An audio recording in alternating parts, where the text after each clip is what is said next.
इस कपड़े के पति हो सकते हैं, इस कपड़े के रिश्ते नातेदार हो सकते हैं, व्यवहार करो जैसा जिसका है।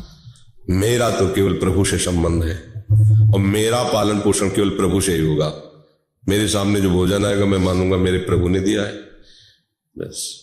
ना मेरा कोई पति, ना मेरा कोई पुत्र, ना मेरा कोई परिवार है। हाँ, शरीर का पति है तो शरीर से वैसा धर्म निर्वाह करो जैसे पति के साथ किया जाता है, और हृदय से परम पति को अपना मान करके उनको रिझाओ, बात बन जाएगी।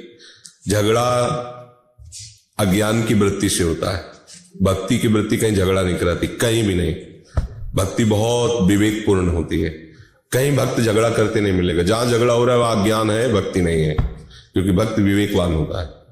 बस झगड़ा अगर हुआ तो फिर क्या भक्ति, क्या भजन।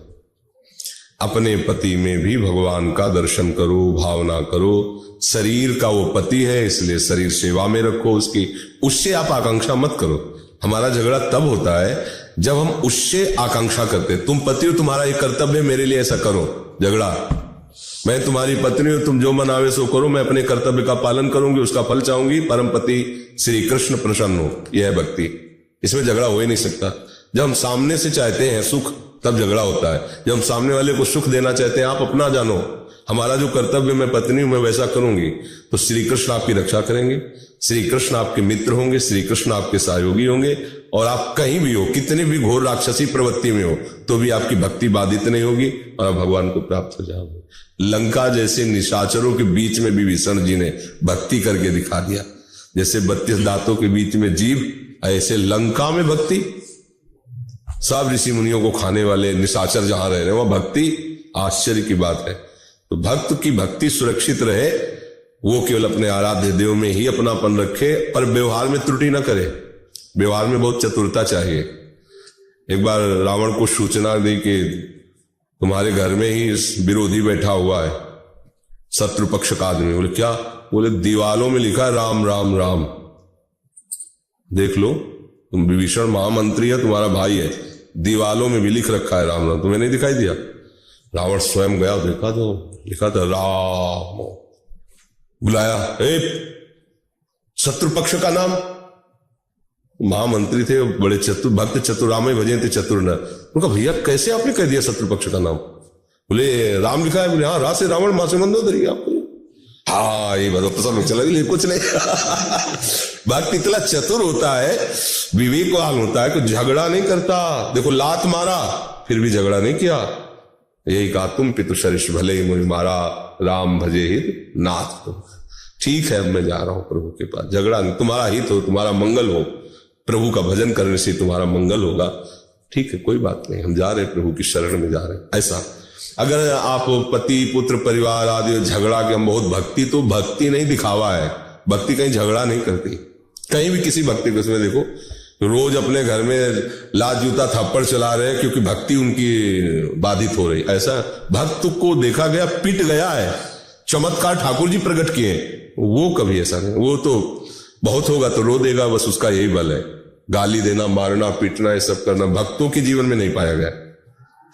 वो कभी भगवत आवेश हो वो बात अलग है, नहीं वैसे नहीं पाया गया। कोई झगड़ रहे हैं ऐसा कहीं नहीं, पिट गए हैं, स्वयं पिट गए हैं, भगवान की जैसी मर्जी। भगवान फिर वहां चमत्कार प्रकट किए हैं, पर स्वयं कभी उन्होंने ऐसे आप लोगों को भी चाहिए। पति रोके वृंदावन नहीं जाना, कभी मत आओ। एक बार सुन लिया सत्संग, एक बार राधा नाम सुन लिया, रटो, सदा सदा के लिए वृंदावन आ जाओगे। झगड़ा करने से कुछ नहीं होता है। पति की सेवा में रहो, वो जैसे विचार वाला है वो जाने, आपके विचार आपको भगवत प्राप्ति कराएंगे। सबका अलग अलग अपना कर्म है। को न काहू के सुख दुख कर दाता, निज कृत कर्म भोग सुन भ्राता। कहीं तो बहुत दुष्ट है, नीच है, तो तुम्हारे कर्म ऐसे रहे जो तुम्हें ऐसा पति मिला है। तुम्हारी कर्म को न काहू के सुख दुख कर दाता, निज कृत कर्म भोग सुन भ्राता। अब बिगाड़ लोगी तो आगे बिगड़ जाएगा।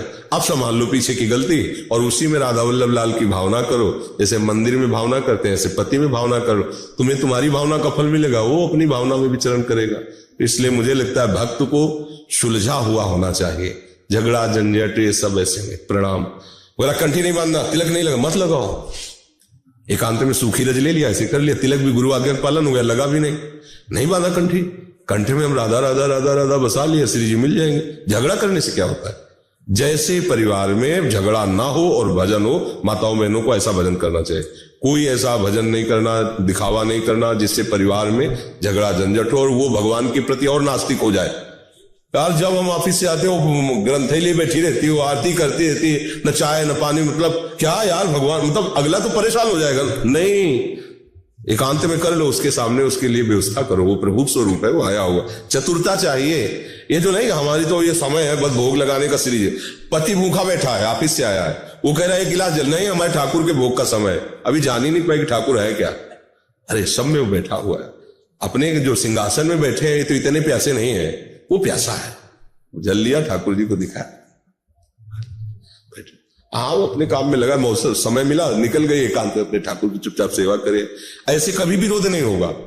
और आप पलथी मार के बैठ गई, माला लेकर, वो तो यार ऑफिस के लिए बार बार सोच रहा है यार, न टिफिन लगा न कुछ लगा, या क्या है वृंदावन गई पागल हो गई, हमारी पूरी दिनचर्या सबका, तो ऐसे गुरु को भी गाली मिलेगी और आपको भी झगड़ा मिलेगा, इसलिए सावधान।